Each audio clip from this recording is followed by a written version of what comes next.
Bonjour à tous et bienvenue dans ce nouveau Médiatube.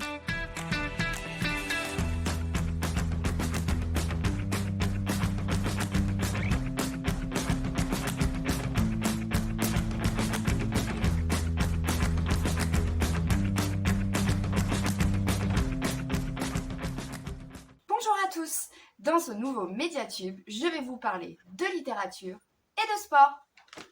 À l'approche des JO 2024, les sorties littéraires ne manquent pas. Le sport est en effet une source d'inspiration pour les écrivains. Oui, vous avez bien entendu, car contrairement aux idées reçues, on peut aimer les deux. 3, 2, 1, 0.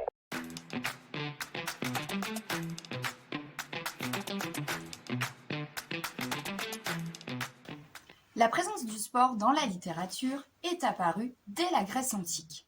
Dans cette civilisation, le sport jouait un rôle très important. Des jeux sportifs s'y sont tenus pendant des siècles. À l'inverse, le sport dans la littérature du Moyen-Âge et de la Renaissance n'était pas une source d'inspiration. Il apparaissait ça et là dans des chansons de gestes et des poésies. Il est ensuite quasi inexistant jusqu'au XIXe siècle, où le sport n'était pratiqué que par une élite aristocratique. Ce n'est qu'au tournant de la fin du XIXe siècle que le sport, la pratique sportive, va se développer.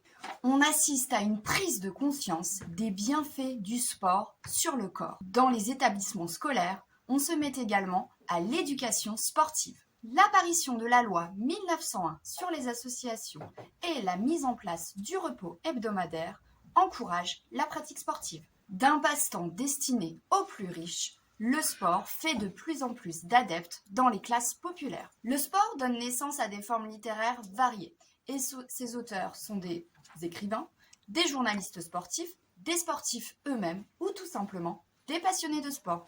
La littérature de jeunesse propose une palette de documents très variés qui vont parler du sport et des valeurs qu'il véhicule.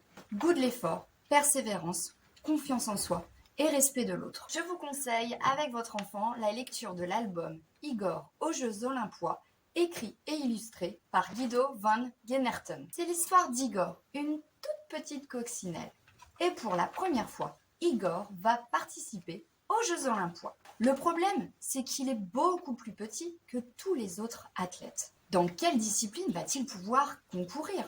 Dans cet album, tout le monde a un rôle à jouer, puisqu'en effet, la solidarité est beaucoup plus importante que l'exploit sportif. Et pour les plus grands, cette fois-ci, à partir de 8 ans, le roman de Myriam Gallo, Qui veut jouer au foot? Ce roman pointe du doigt les stéréotypes de genre. Pourquoi les filles n'auraient-elles pas le droit de jouer au foot?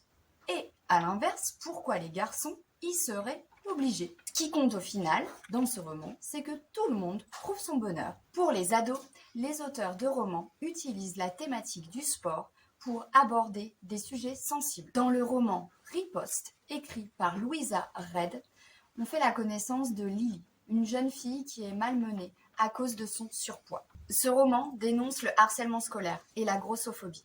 Il devient un outil pour ceux qui pourraient en être victimes.